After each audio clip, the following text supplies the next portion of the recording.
It's remarkable and impressive that Patsy Stevenson and Dania Al-Obeid have finally got justice and have finally received compensation from the Metropolitan Police for their arrest, protesting at the end of COVID against the uh, actions that led to the death of Sarah Everard in March 2021, that appalling story. And all of this was taken, happened during the control of Cressida Dick. And at the time, the investigation that was conducted, the internal investigation, of course, that was conducted, said the behaviour of the police officers arresting these people was absolutely right. Now, of course, we now know it's absolutely wrong.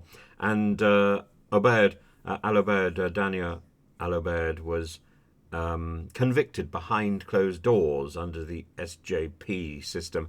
It's simply appalling. This is about a police force out of control. Now, I'm not blaming the police exclusively, because the police are under the overall arching remit of the Home Office, and it's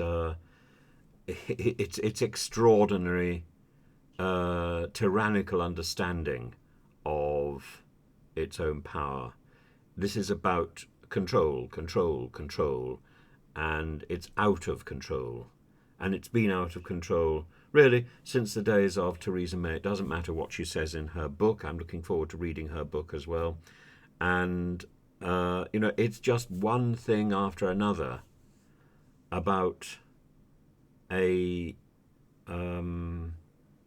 ministry that has lost sight of its purpose. Its purpose is to serve, not oppress.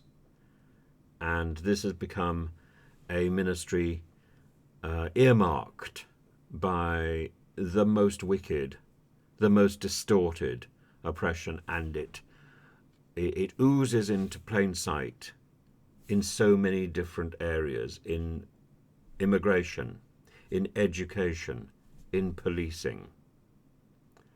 And this is just one example of many. Now, the argument is that the flood doors are now going to be open to all manner of abuse claims. Well, that's what it must be. And if that means that the Home Office has no money, that is what it must be. In which case, it must abandon its stupid plans, and it must reduce the number of people that it's holding in prisons, in detention centres. It is simply perverse to be doing this. There is no reason. There is no reason. If you can't reform people, and you can't reform that number of people, then you have to ask, why are we keeping all these people in prison, in detention centres? Why? What are we planning to do with them? Why are we keeping all these people in hotels? What are we planning to do with them? So many of these people can simply be put back to work. So many of these people can be reintroduced to society.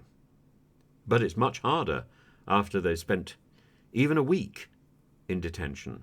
That week is a savage experience for most people. It breaks most people.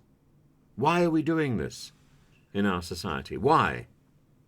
Have we not learnt from the writings of Oscar Wilde? Have we not learnt? I think we haven't. And I think part of the problem is that the